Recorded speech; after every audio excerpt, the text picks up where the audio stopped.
The Spin-Off Podcast Network. This podcast was made with the support of New Zealand On Air. It was at night time, about 7 o'clock. Still dark outside. This is Tau Henare. No one knew because it was, it's supposed to be Secret Agent Winston, It's December the 10th, 1996.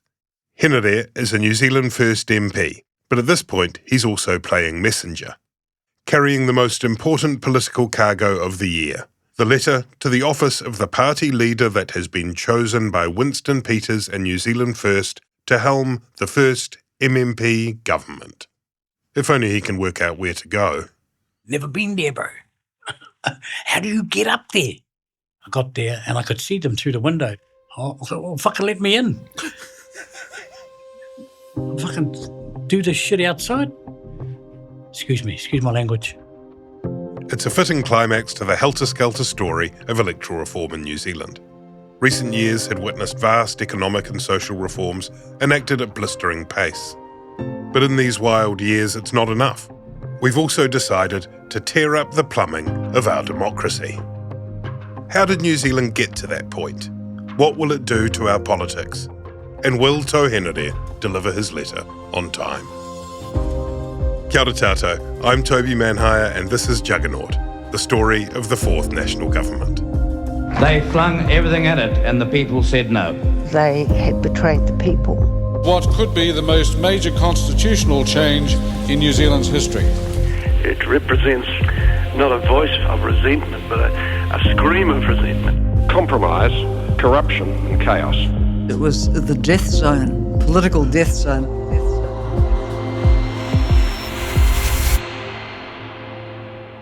Episode 4. One for a party, one for a person. Okay, so let's retrace our steps. Won't take a minute. In 1985, Deputy Prime Minister and constitutional wonk Geoffrey Palmer quietly sets in motion a Royal Commission on Electoral Reform. The case for reform is compelling. The existing system, first past the post, is basically a duopoly. Small parties have won as much as 20%, a fifth of the overall vote, and got just 2 seats in Parliament. And even if you get the most votes, you might not come first. In 1978 and 81, Muldoon's National had won an absolute majority of seats in Parliament, despite fewer people voting for them than Labour. To which defenders of first past the post respond, sure, it can throw up a few odd results, but it delivers stability, free from outsized small party influence and backroom deals. In any case, it's naive to imagine it might change given it suits the big parties so nicely. Turkeys don't vote for Christmas. Both the National Party and the Labour Party didn't like the report. This is Geoffrey Palmer, talking to us for Juggernaut 1. The Royal Commission had come back recommending a change from first past the post to a proportional system. That report had looked destined for the resting place of so very many government-commissioned inquiries, the great filing cabinet in the sky. And then Longy misread his briefing notes and somehow thought we'd agreed to it. in a debate at the 1987 election, Longy shocks his colleagues by committing to a referendum within the next term. There were only about 10 or 11 people, including me and the Labour Party caucus, who supported it. But I thought, oh, well, that's good. It was clearly a mistake at the time. I was doing a debate and I had little key cards and they were perfectly written key cards and they had been furnished to me by my staff and I read them wrongly. David Longy on the documentary Revolution. And I made a pledge which I deeply regret, and I am responsible for introducing the concept of MMP by accident. There are contrapuntal harmonies in New Zealand politics, and that's a good example of one. There are a few more bum notes along the way. Palmer's Labour reneges on that promise to deliver a referendum. Gary Knapp, a small party veteran, protests against this betrayal by staging a parliamentary occupation. A large yellow banner reading "Democrats Fight Broken Promises" is now hanging from the third-floor balcony of Parliament. Inside a large parliamentary committee room, a group of Democrats, equipped with a portable toilet, sleeping bags and food, are laying siege until the Prime Minister reaffirms the government's promise to hold a referendum on proportional representation before the next general election. Knapp talks to reporters through a keyhole. We are invoking the spirit of the suffragettes and taking the only action open to us in a non-violent but age-old manner. In the lead-up to the 1990 election, emboldened maybe a little bit by Gary Knapp's Portaloo siege, the leader of the opposition National Party, Jim Bolger, announces a surprising electoral reform policy. Although we were bloody miles ahead in the polls, we thought, well, this is politics, nothing's certain. This is Bolger's Chief of Staff, Rob Eaddy. We could have here what someone quoted as a non-fiscal hook to grab the voter. You know, Labour's promised, they've reneged on it. We can say, well, we're not going to be like Labour, we'll give you the referendum. A lot of people are disillusioned. There's a lot of people who are firm in their view that the government has totally ignored the mind and the mood of Parliament. Ruth Richardson, like most MPs, is not impressed. It was an accident on Longing's part, and then it was a captain's call by Bolger. A captain's call, and really a symbolic one, says Eaddy. People are hardly going to vote for a strange new proportional system in the decent society. The logic being we'll be such an enlightened and good and loved government that they will want to change anyway. So National wins in 1990, and it delivers on that promise. This short bill of 30 clauses sets the scene for what could be the most major constitutional change in New Zealand's history. Doug Graham, the Minister of Justice, presenting the legislation to Parliament. It is entirely right and proper, therefore, that any such change should be made by all New Zealanders. Here's how it's going to work. It's a bit like post-season playoffs for voting systems. In 1992, there will be a referendum with 2 questions. Do you want to bin the existing system? And which of these 4 alternative options do you prefer? If people do vote to change, there will be a second referendum in 1993. The most popular of those options from the year before will go head-to-head against first past the post. Good morning, I'm Paul Henry at 7 o'clock. The ayes have it, with New Zealanders making a massive vote in favour of changing the way we elect MPs. A hefty 85% of those who turned out to vote in the electoral reform referendum lodged a no-confidence vote in the present system of electing our MPs. And it was the mixed-member proportional voting system that was the big winner at polling booths up and down the country. 70% of the voters want a switch to MMP, which is basically the system used in Germany and the one recommended by the 1986 Royal Commission on the Electoral System. On the line is Labour Party leader Mike Moore. Good morning, Mr Moore. A landslide vote for change. Does that surprise you? No, it doesn't surprise me. It represents not a voice of resentment, but a scream of resentment, isn't it? And it's built up over the years. It's been difficult in New Zealand for 10 years or so, and there will be some who will be voting just to get, almost back at the system, because the system, in their view, hasn't been very kind to them. The size of the vote for change means that despite being non-binding, there is little alternative but to proceed to a decisive referendum in 1993, in tandem with the general election. Key ingredients are a 5% threshold for representation in Parliament, a 120-member House, half representing electorates, half drawn from party lists.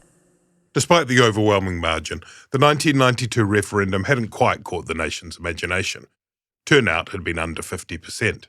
In 1993, however, as the politicians strive with mixed success to stay out of the argument, the campaign groups fire up and the sparks fly.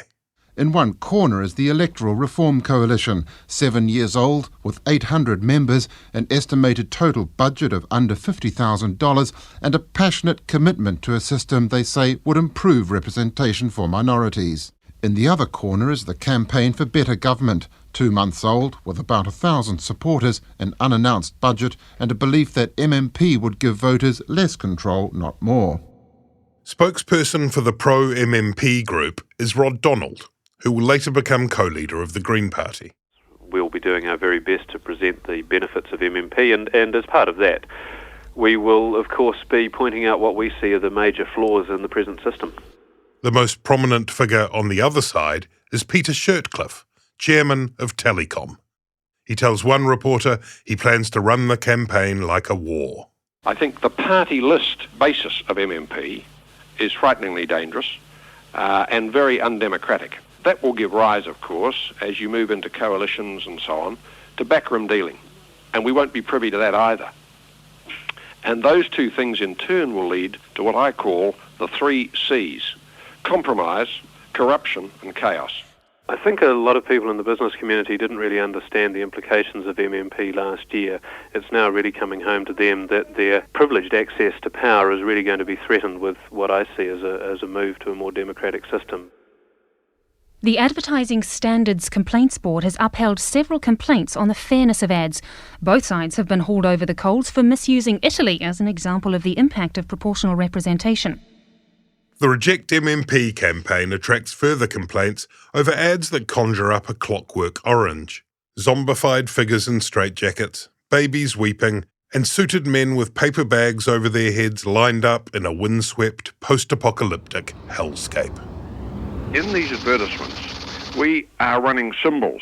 Frankly, the academic theorists, by and large, who have invented this thing or brought this thing to this point, have been grossly irresponsible in not, in fact, putting it into language where people can understand the outcomes. Polls out this week show a dramatic narrowing in the gap between the two sides in the electoral reform debate. The MMP lobby now finds itself neck and neck with the backers of the existing first-past-the-post system. The result is much, much closer than the year before, but in 1993, 53.8% of voters choose proportional representation. The path to MMP in New Zealand has been paved with high principle, absolutely, but equally with self-interest, serendipitous timing and sheer good luck. Something like rolling 4 sixes in a row. I think the tremendous result tonight, of course, is MMP, because the history of this country...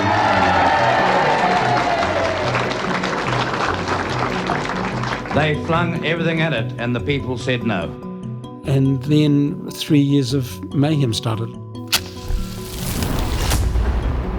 So in 1993, New Zealand votes for MMP, and at the same time, it re-elects the Bolger government in the last first-past-the-post election. Weirdly enough, that gives a bit of a foretaste, a dress rehearsal for parts of MMP politics.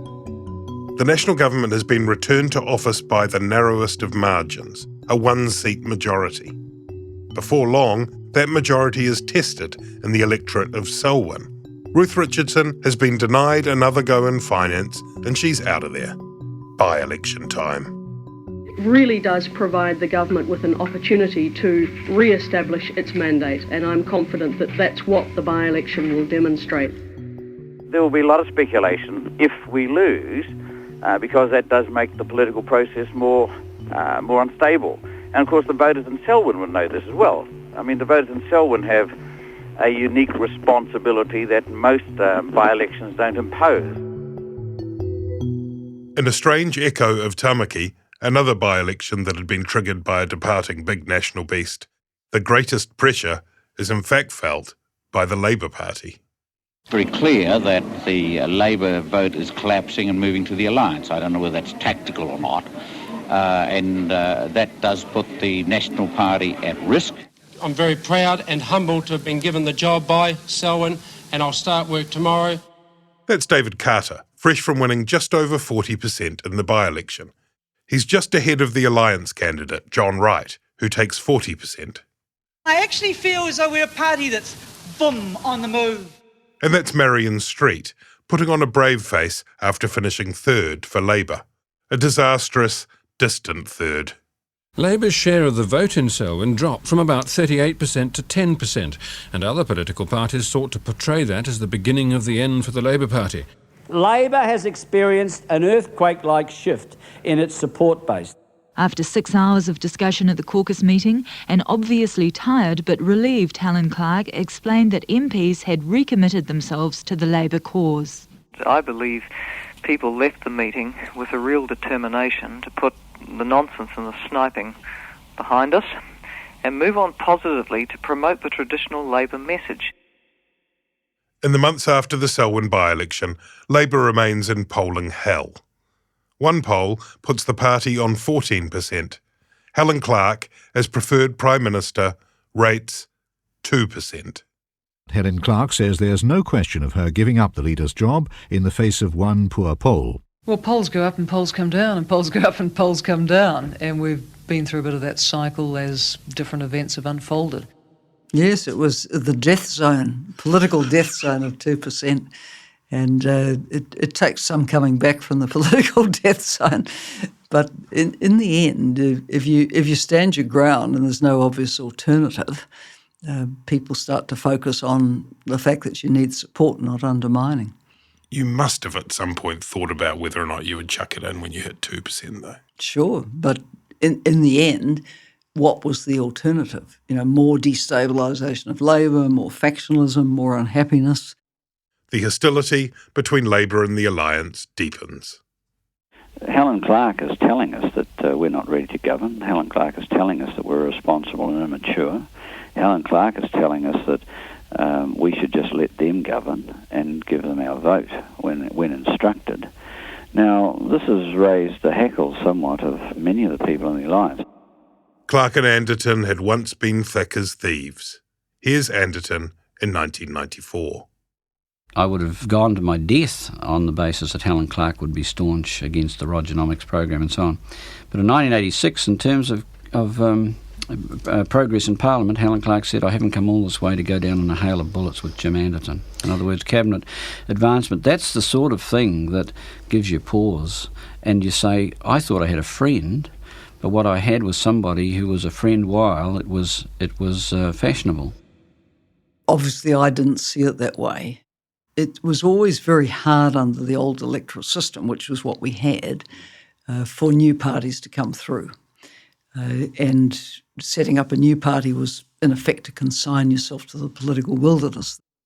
So it wasn't about personal advancement. It was about what is likely in the longer run to bring a mainstream social democratic party back into power. And in my view, that was more likely to be the New Zealand Labour Party reshaping itself than a new party. The intake of 1993 might have presented an MMP-esque result in some ways, but it's still all Labour and National, with 4 exceptions: Jim Anderton and Winston Peters, and elected alongside each of them for the Alliance and for New Zealand First, one other new MP. Well, briefly, my full name is Raymond Tau Henare. My name is Sandra Lee. I'm born and bred in Otara. I currently reside in Te Aratu Peninsula, and that's most probably where I'll pop my clogs.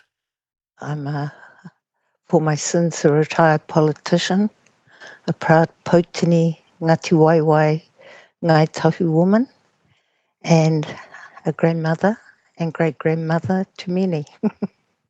When Tau Henare decides he wants to emulate his great-grandfather, Tau Rekareka Henare, and win a seat in Parliament, his brother-in-law, Tuku Morgan, suggests he talk to Winston Peters. They meet in the Koru Lounge at Auckland Airport. First time I've been in the Koru Lounge. There's a lot of firsts. And I had a good yarn with him. We got on like a house on fire. I thought it was cool. Here's a Māori not involved in the major party and booted from National.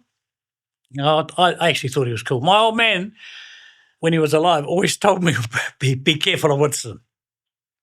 I said, yeah, okay, Dad, okay. It was about just waiting for the yes from Winston. And I got it, and then I announced it, because we were all on a piss at the Mangere DB hotel, and I was half cut, and I got up and I announced I'm standing for Northern Māori with Winston, and they all laughed. I said, "Shut up, sit down."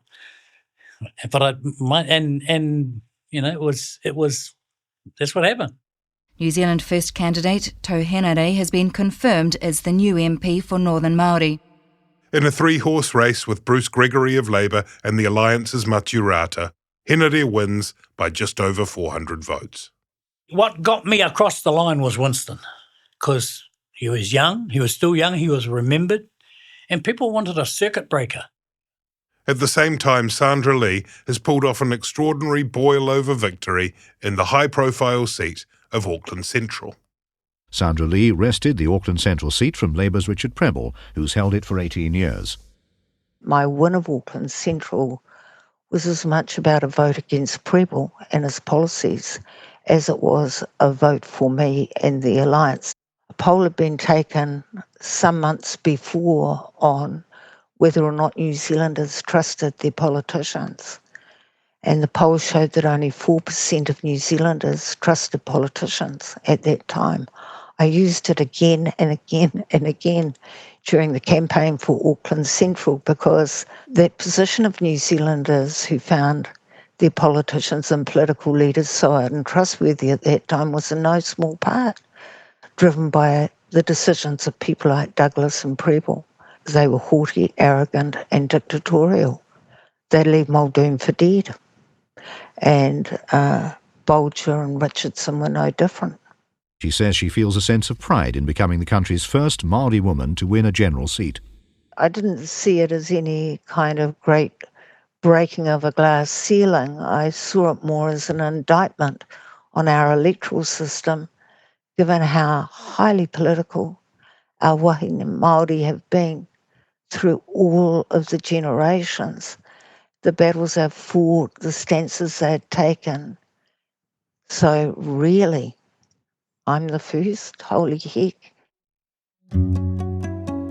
When I got to Parliament in 1993, still under first past the post, with a referendum won for MMP at that election, and Tau Henare, my old friend, came to Parliament with Winston, we were like this very tiny aberration for National and Labour of things that were yet to come under a new electoral system. Winston Peters at this point is already a bit of a parliamentary veteran. And I learned everything about the way Parliament ran through Winston. He'd been there since the parting of the Red Sea. In fact, he held the water back. I thought he was cool. I was young, 33, what else is there? And Winston was taking it to the establishment. Both Labour and National were unpopular. They had betrayed the people. The leader of the Alliance, Jim Anderton, soon confronts the unimaginable. After a protracted struggle with mental health, his daughter has taken her own life. It was such a hard time for him. And one of the things that I hope that the public understand, whatever the politician and whatever their political colours, is that politicians come with families and politics are very, very hard on those families. This press conference has been called to announce my resignation as leader of the Alliance and my decision to retire from politics at the end of the current term of Parliament. So when he lost his beloved daughter, he took it obviously really, really hard. If the environment is not one in which you feel that you're any longer capable of attuning yourself, just as you would be in any other job, then I think you have to face that. And in facing it the way I have, I think it shows that I've still got a grip on sanity and reality. Lee steps into the role of Alliance leader for about 6 months, after which Anderton returns to Parliament, resolved to battle on to the first MMP election. All around, the political plates are shifting. The National Labour duopoly is on borrowed time. With an MMP election beckoning, a frantic game of musical chairs is about to begin.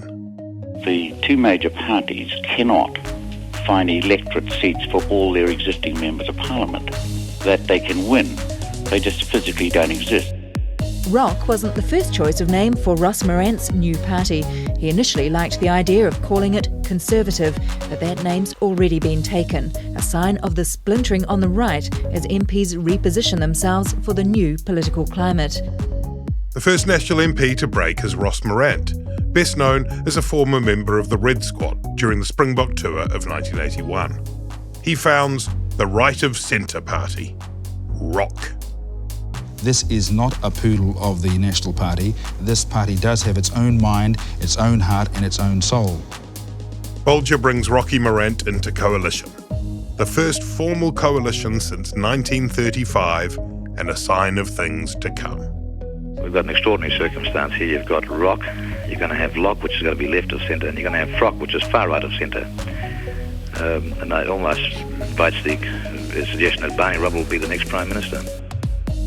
The run-up to MMP was very tricky.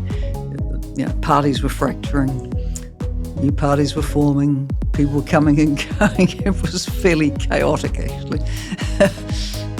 As many as 12 MPs have shown indications they may be seeking political homes elsewhere. Political observers expect that ACT will do well in politics, not least because it's expected to attract massive funding from big business.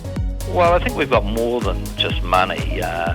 People in the National Party are putting out feelers seeking support for a new Conservative Party. The Christian coalition can appeal not only to the left but also to the right. Graham Lee has ended months of speculation about his future with the announcement that he's forming his own party, the Christian Democrats. A new party expected to form around former Labour leader Mike Moore. Have a chat to Roger Douglas, a beer with Winston Peters, and talk to Ross Morant, and a letter from Bruce Beetham. I mean, that's the nature of New Zealand politics at the moment, and it's not a bad thing. The government's facing a vote of no confidence after suffering two major shocks yesterday, the loss of another MP and the withdrawal of Alliance support in key motions of confidence. Just broken his promise with utter callousness. All opposition political leaders have condemned his action, with Helen Clark describing his move as treachery. We want an election. Well, I have to say that I've seen some unprincipled things in politics in my time, and this one's up there with the worst. Jim Bolger says with pledges of support from right of centre, the Christian Democrats and Future New Zealand, he still has a majority. As for Ross Morant's ROC, the deal with Bolger goes belly up in no time. The Prime Minister gave the ROC leader his marching orders after he refused to choose between being a government under-secretary and holding a directorship with a Russian bank. The Russian bank is called, I kid you not, PROC. Ross Morant says he's still a valuable asset to the Russian bank, even though he's lost his government job, because he remains an MP. Are you any less valuable to PROC now as a director than you were last week? Again, I think it's a pretty shallow approach by some who whipped up some hysteria. No change, I would say.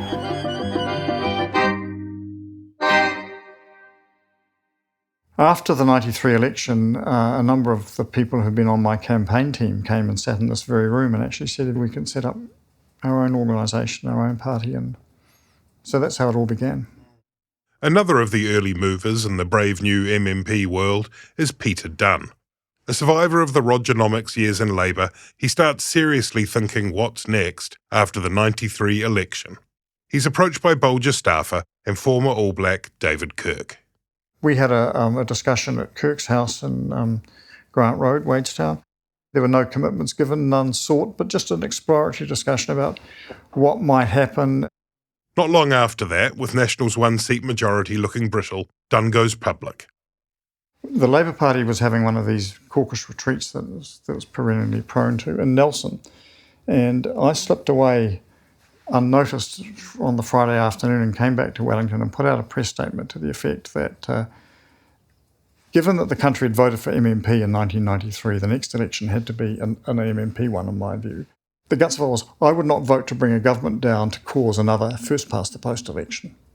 And how did that go down with the party? Well, no one noticed. No one noticed? The only person that noticed, because I don't think I got any coverage, right. the only person that noticed was Bolger. And that led to a meeting one Sunday afternoon at Premier House. They talk a bit about the lay of the political land, and Dunn essentially repeats that assurance. I subsequently thought within the next few days that just to cover myself in case anything leaked, I should tell Clark about that discussion. And I did. I remember expecting to be sort of branded as a traitor and treacherous and everything else. She said, well, thank you very much for that. And I thought she was being sort of sarcastic. She said, I'm under incredible pressure from the hierarchy to force a situation where exactly what you've said happens. What you've said and what you do sort of relieves that pressure point. You have in the back of your mind, particularly if the electoral system's changing, that you're going to need to work with people in the future. So don't burn all your bridges. I mean, there will be opponents, but you don't have to sort of die in the ditch with enmity over having a different point of view. And when the Selwyn by-election rolls around, Bolger contacted me again, and he said, we could lose this by-election at the weekend, which would bring the situation you fear into play. Do your comments still hold? And I said, yes. And he said, okay, well, if that happens, I will contact you to discuss what we might do next. And I said, okay. And then as I left his office, I remember thinking to myself, whoa, this is now a big step. And being very relieved on the by-election night when National, through my old school friend David Carter, held the seat. Thinking, phew, that sort of removed that pressure. Only to hear Bolger on TV say that we are in a very tense political situation, and following his previous comments, I will be making contact with Peter Dunn to discuss what we are. I thought, what? Immediately rang Clark and said, look, this is not orchestrated. And I think Peter's taken a mature attitude. We know that under MMP, the voters and the politicians have more choices. And what we've determined is that people from within our group should be free to make those choices in a rational way and without bitterness and without acrimony. You had to signal that you were returning to if you like, a core social democratic reshaping. And in a sense, MMP made that easier because you dropped off the right of your party, the left of your party, the whatever. People went off in all directions, and you had the opportunity to refashion it around a modern social democratic agenda. Yet another party has launched itself onto the political scene today. To the surprise of nobody, in late '94, Dunn quits Labour. He launches Future New Zealand, pledging to support the Bolger government. Future New Zealand stands for economic progress with social responsibility. We will achieve that through common sense, mainstream policies designed to achieve the best future for our families and for New Zealand. Unable to convert the nibbles of interest from other MPs into bites, about 6 months later, Dunn jumps in with another new group, the United Party. I was sort of the last cab off the rank, to join them, really. I didn't think that the United Party really had sufficiently clear leadership or ambition. And I tried to assert that within them, but was pretty firmly rebuffed. And it got to be quite tense.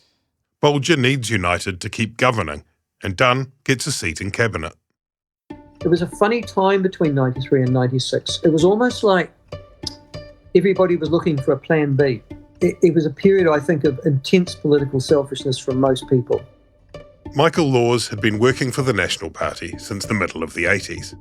Back in the day, he and Winston Peters had really hit it off.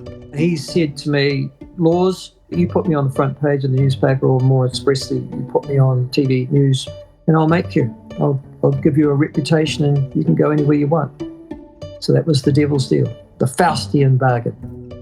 When Laws had won the seat of Hawke's Bay in 1990, the New Zealand Herald's Tim Murphy called him the Tonto to Peters' Lone Ranger. I think it was a bit more symbiotic than that, actually. Another description of me was from Fran O'Sullivan. She described me much more disparagingly, but probably more accurately, as Luigi's ferret.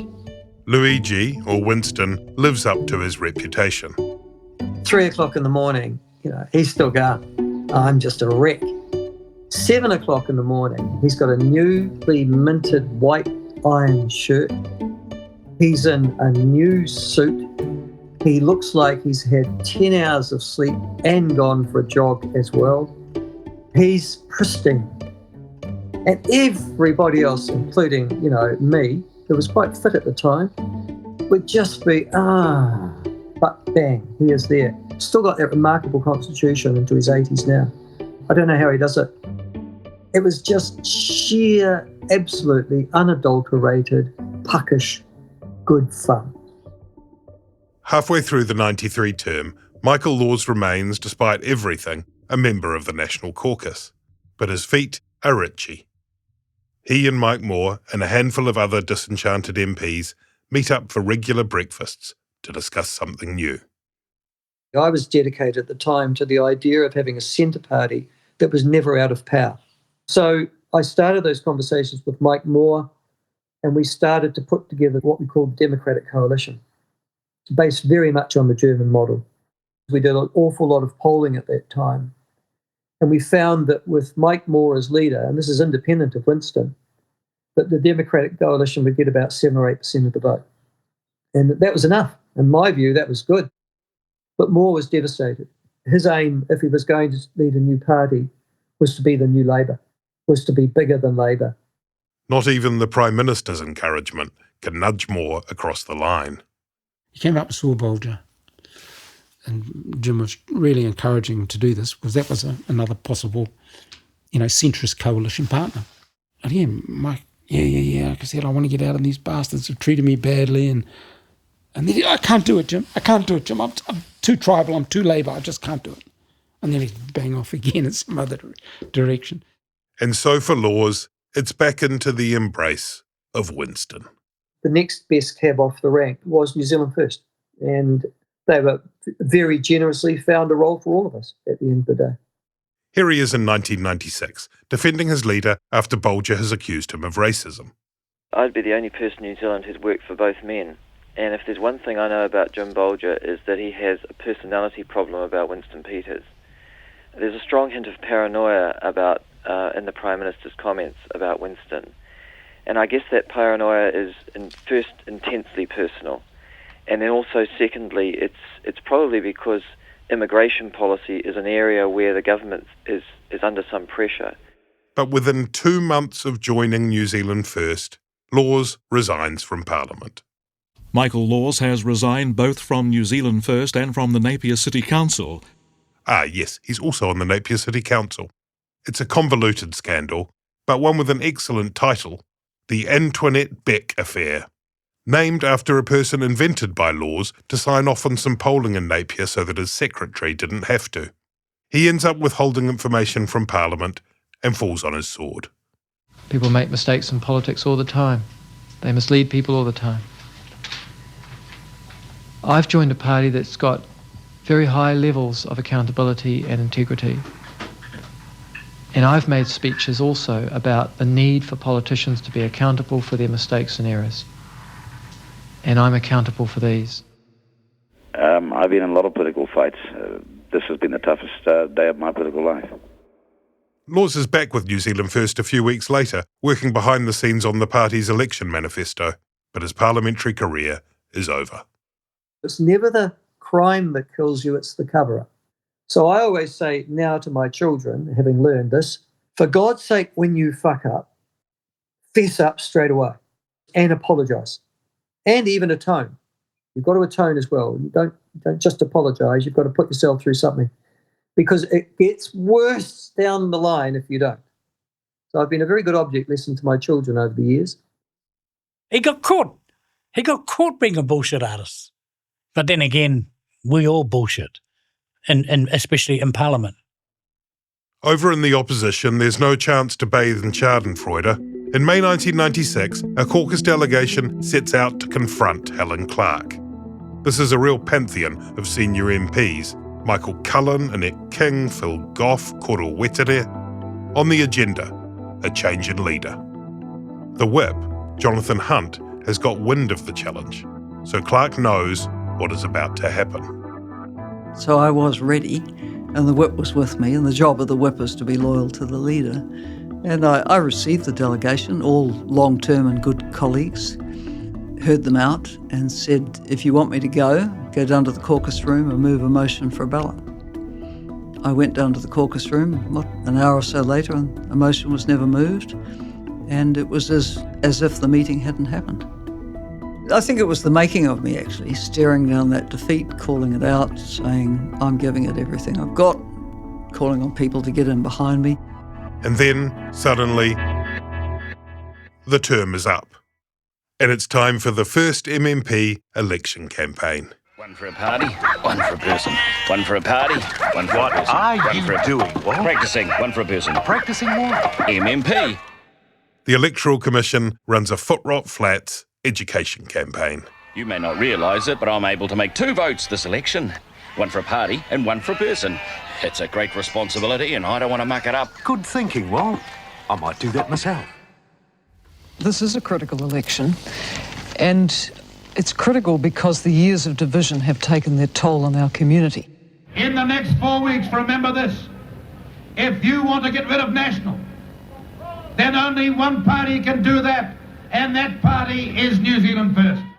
What you're seeing on the left is the emergence, if at all, of a totally unstable combination of parties who simply don't have policies that are going to work.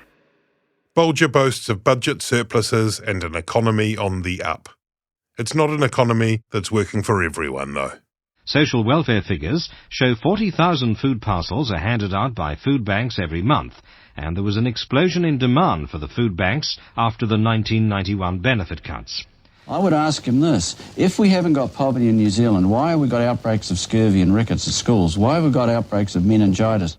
And Winston Peters remains inscrutable. You can't swim unless you're prepared to go to the water. You can't plant a garden unless you're prepared to get your hands in the soil. That's our policy on the question of coalitions. Poll shows National on 47% support, Labour 22% and the Alliance 21%, while New Zealand First just makes it over the MMP threshold with 5%. About 2/3 of those polled have heard of United, ACT and ROC, but only 1% in total say they'd vote for them. Jim Bolger is sticking to his line of never commenting on polls, although he grinned when asked about this one. Bolger doesn't have the greatest of campaigns. He catches a cold and he slips on a worm. That's correct. And of course it was a biased worm. I remember the worm. Whoever was controlling the worm had a big impact on how people interpreted the debate. Some political commentators say the debate was demeaned by what they're calling the gimmicky worm. The worm is a line running along the bottom of the screen, measuring in real time a focus group's sentiment. A sample of 120 supposedly uncommitted Auckland voters controlled the worm, again rating Helen Clark tops, closely followed by Jim Anderton, with Messrs Peters and Bolger a long way back. The worm just nosedived. What about the worm? The worm was good for you. Oh, the worm was good. Which is a funny thing, isn't it? Yeah, so I'm not going to knock the worm. There you go, the worm. Tau Henare is having the time of his life. That was the best campaign, man. It was the best. I was in the car with Winston. So we would go places. We would call into pubs. I had my first Chinese meal. The 96 campaign was great. And we were on a roll.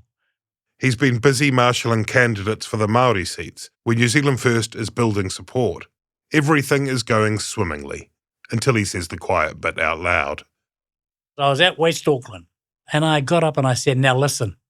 I will not serve in any coalition in which Jim Bolger is the Prime Minister, in which Bill Birch controls finance, or in which Jenny Shipley is in any ministry which gave her responsibility for social policy. And within half an hour, oh, shit, Winston lost his rag. And I understand why now.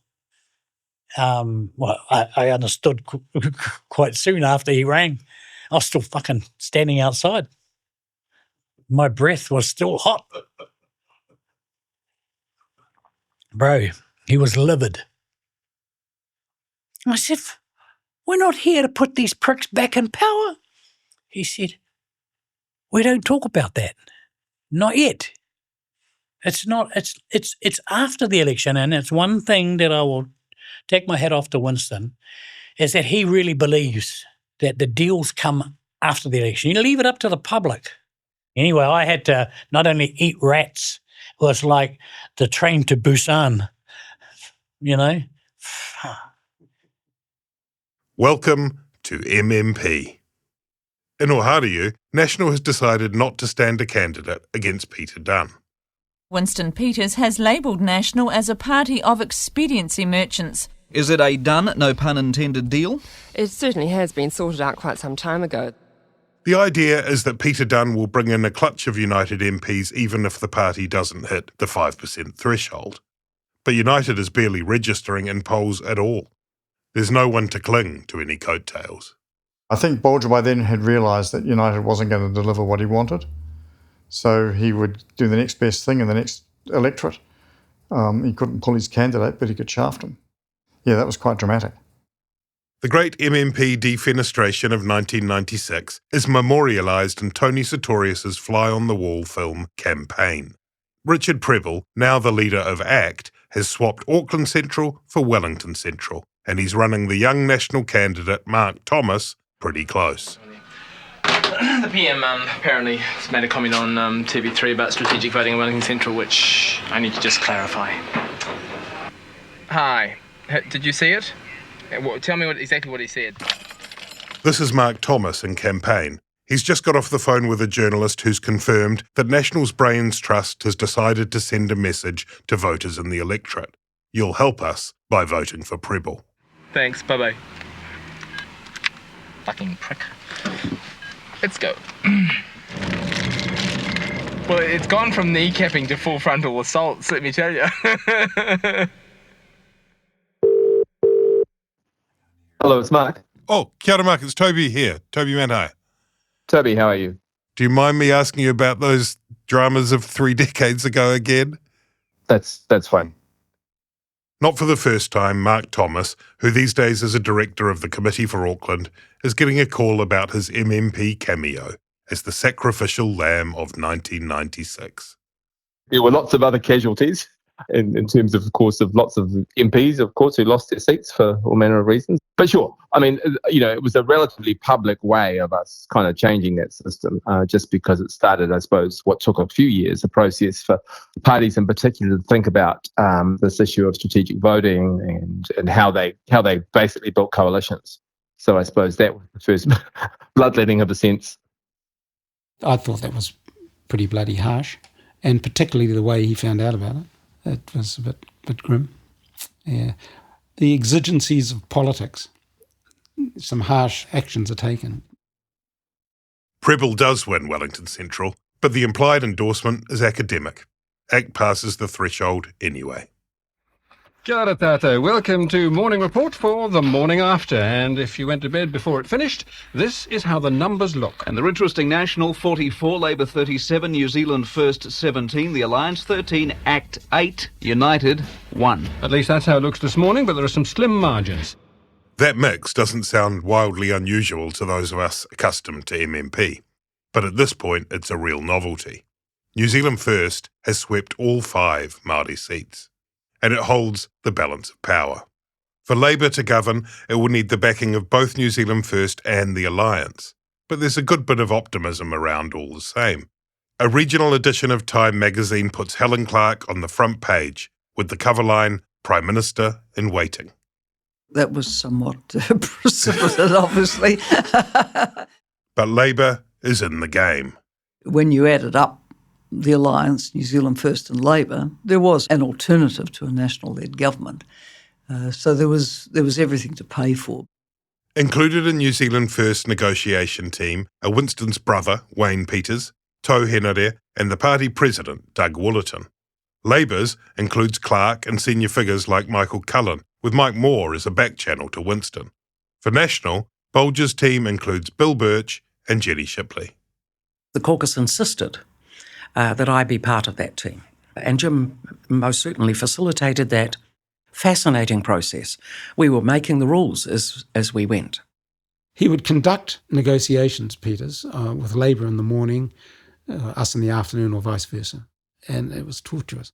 This is Rob Eaddy, who still has the notes he took for National. He assigned me to be responsible for keeping a record of all of the policy agreements that we developed in partnership with National. Deborah Morris, who's just been elected on the New Zealand First list, also gets a call-up from Peters. She's just 26 years old. It was quite something to be in the midst of those coalition talks. At every entrance of Parliament, there were media waiting for us. We'd come out of talks and there would be, a pile of news media wanting to know whether we were any closer to an agreement or not. And of course, the talks went on for many weeks. Across 2 long months, discussions span the esteemed institutions of Wellington: the Parliamentary Library, Bowen House, the Green Parrot, Il Casino and Brava Bar. I sat through the 9 weeks and I couldn't read it. One day you'd think, shit, he's going to come with us, and the next minute, no way in the world. And then you'd have him going out to nightclubs and getting into fisticuffs, and Winston got to a nightclub and got into a bloody fight during coalition negotiations, and then didn't turn up the next day because we'd been battered or hungover or whatever. You put aside a lot of obvious differences, often quite stark differences, to say, well, where could we find common cause? And my impression always was that if you dealt in a very straightforward way like that with Winston, that would be reciprocated. 2 very detailed documents were drawn up, one for what a Labour New Zealand First government would look like and one for what a National New Zealand First government would look like. He had areas he was stuck on which we couldn't move on. We couldn't move on 25% base rentals for state houses, for example. There were things like that. And I said to the caucus, we're going to have to hold red lines because otherwise it will blight a government. Apart from the policy, there's the matter of personalities. And it hardly hurts in oiling the gears of discussion that some of them enjoy a late-night dram. Bolger and Peters hated each other, been bitter rivals for years and years. They realised that they actually, over a whiskey, late at night in the Prime Minister's office, didn't find each other so bad after all. There was a lot of whiskey drunk. Oh, I'm sure we did. But that's right, I enjoyed a whiskey with quite a few people. They're both pragmatists in the end. They made it work. We found a way. Winston and I made it work. Yep. In the latter part of the process, a curveball. The National and New Zealand First teams are sitting in a meeting room on the 14th floor of Bowen House. Doug said, look, there's an issue we'd like to discuss, but it wouldn't be appropriate if Jim or Winston were in the room. So they left. While they were out there, I remember Bolger telling me, he said, Peter said to me, I think we can make this an enduring coalition, Jim. So that was the first indication Bolger had there was a possibility. Back in the room, when they went there, Bulletin put on the table, look, we would like to talk about the possibility of a shared prime ministership. And Don McKinnon was now leading, and he sort of read back, tell us more, and then Bulletin said, well, in the Scandinavian coalition type setup, you can have a minority party leader being prime minister, and it can be for the full term or part of the term. We think we'd like you to give some consideration for that. And McKinnon just said, no, that's a step too far. The National Party, I don't think, could do that. I don't think the country could find it acceptable. Do you remember that? Mm-hmm. Yeah. That was beyond the boundary fence. It was a short-lived conversation. That's all I'm saying. That wasn't going to fly.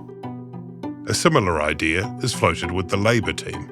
The idea of, quote, the shared Prime Minister, it percolated from somewhere, but not as a formal proposal, not from a senior official to me or even necessarily close to me. It was in the air, but again would have had the same response as Bolger gave, not a runner.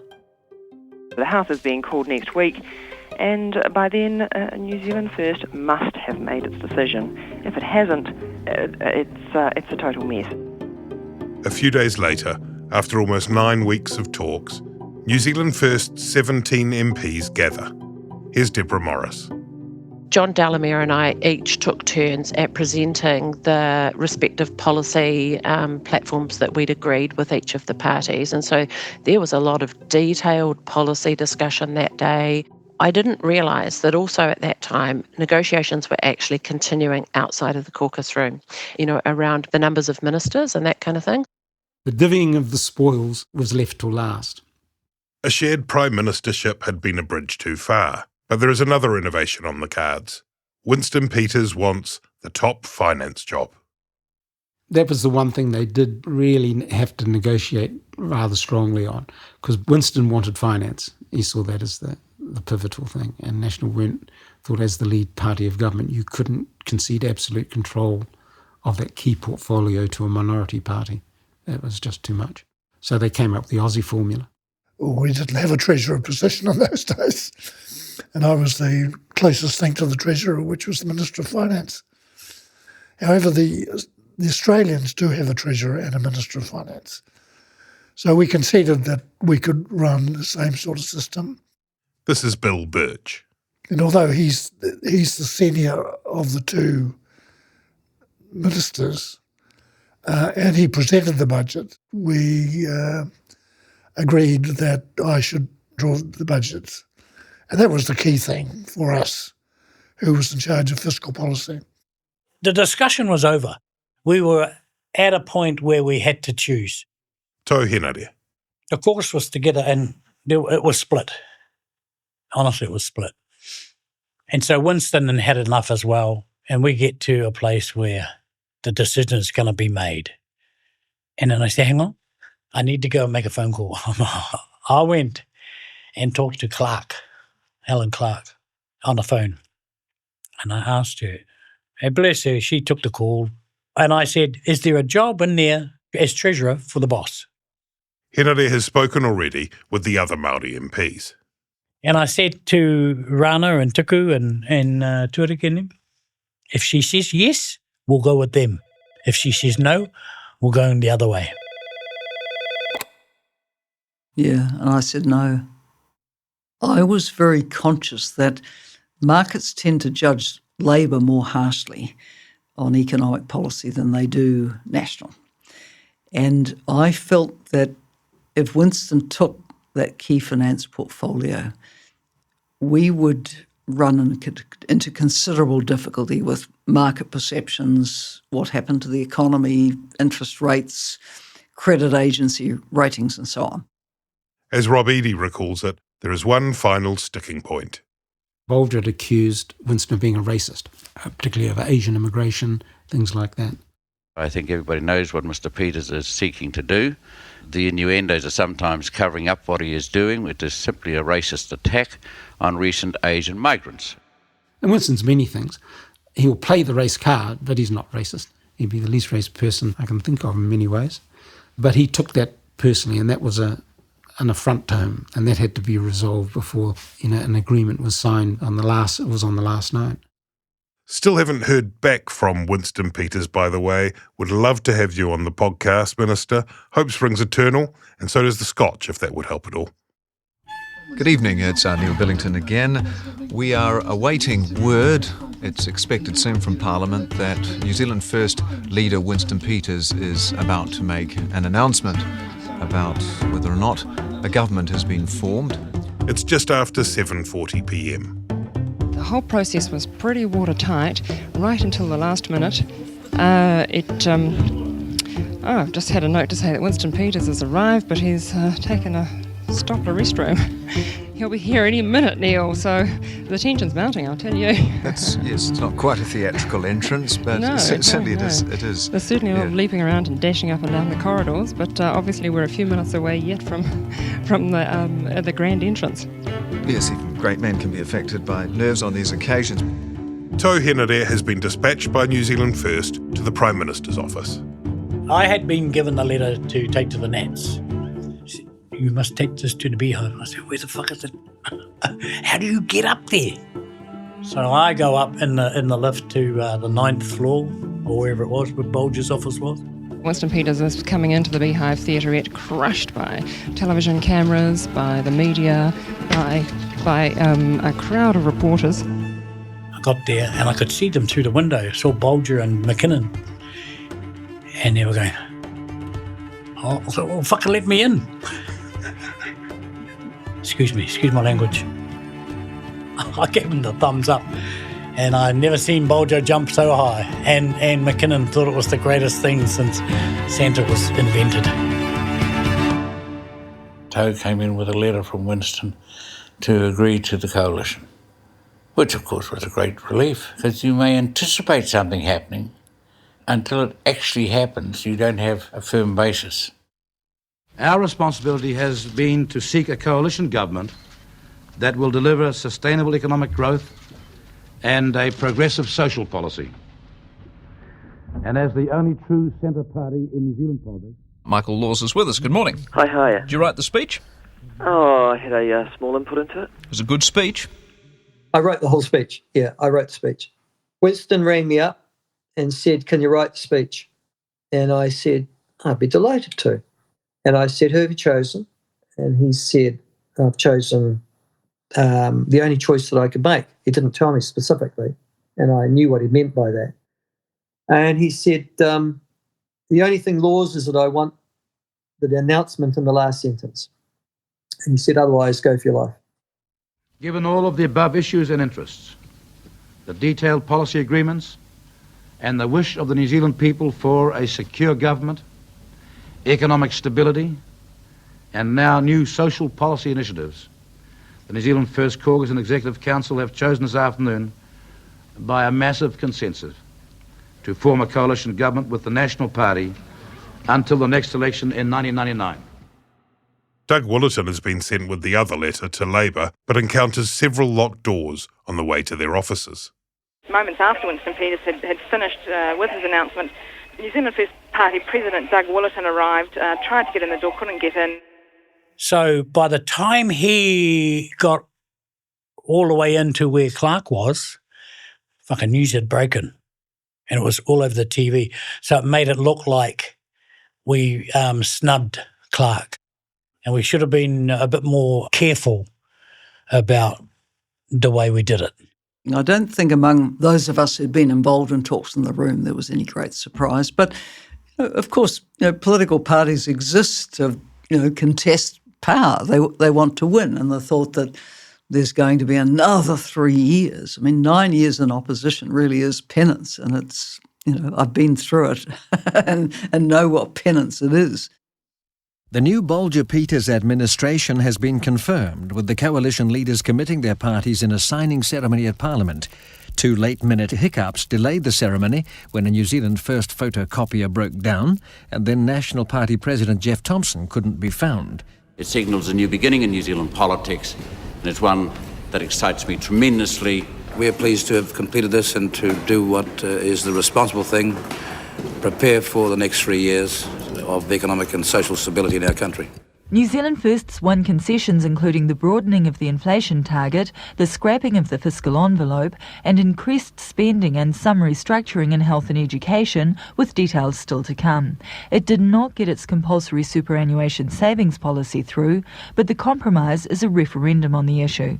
And the icing on the cake was the plum job of Treasurer for Winston Peters. I think many will see it as a betrayal, and most will find it very difficult indeed to understand. We see the outcome as a major lost opportunity for New Zealand. Winston had campaigns saying he wouldn't put the current government back into power.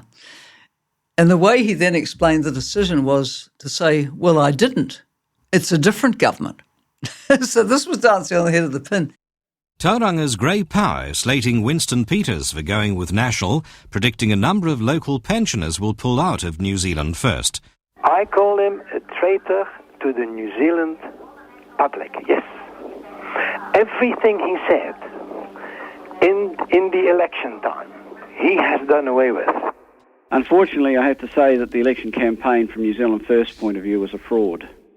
You'll find 1,000 quotes of what I said about Mr. Peters and what Mr. Peters said about me. And if you want to spend your time regurgitating those, well, enjoy yourselves, indulge yourself, but really it'll demonstrate you have no understanding of the implications and the obligations and the responsibilities of forming government under MMP.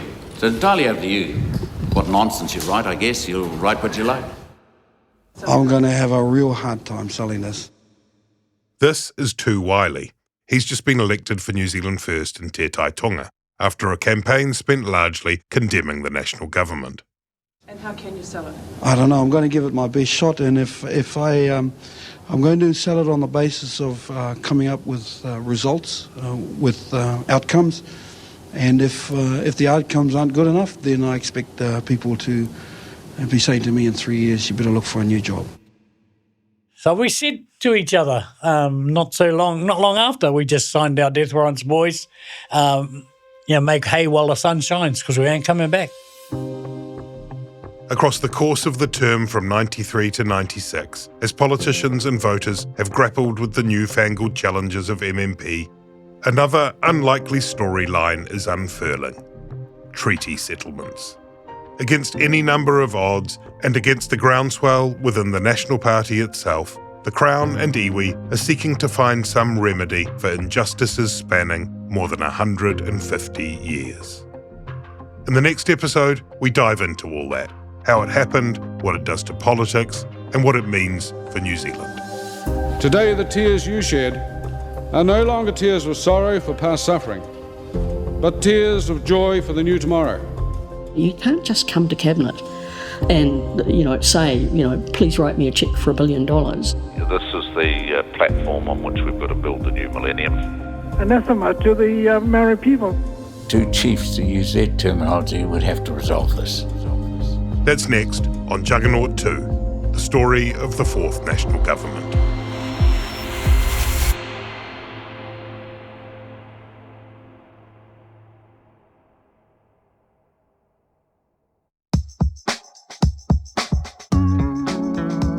Juggernaut 2, the story of the fourth national government, is written and presented by me, Toby Manhire, for The Spin-Off, made with the support of New Zealand On Air. The producer is Jen Follett, the audio editor and sound designer is Te Aihe Butler, the researcher is Henry Cook, graphic design by Lauren Marie Stewart, archive Maddie Walker, and the executive producers are Sophie Dowson and Duncan Grieve.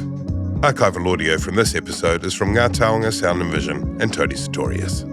You can read a full list of sources and other written material that digs deeper into the story by clicking the link in the show notes.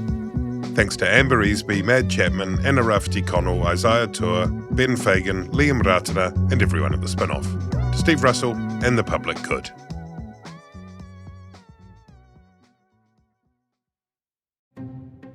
Kia ora, this is Toby Manhire. Thank you for listening to Juggernaut. I hope you're enjoying this series. A lot of work from a small but talented group of people went into making this podcast, and we're extremely grateful to New Zealand On Air for supporting the project. It also couldn't have happened without the support of our members. If you like what we do here at The Spin-Off and would like to see more projects like Juggernaut out in the world, then please consider becoming a Spin-Off member. Visit thespinoff.co.nz/members to help us do more of the work you value. Hey, Ryan Reynolds here, wishing you a very happy half-off holiday, because right now Mint Mobile is offering you the gift of 50% off unlimited. To be clear, that's half price, not half the service. And Mint is still premium unlimited wireless for a great price. So that means a half day, yeah? Give it a try at mintmobile.com/switch.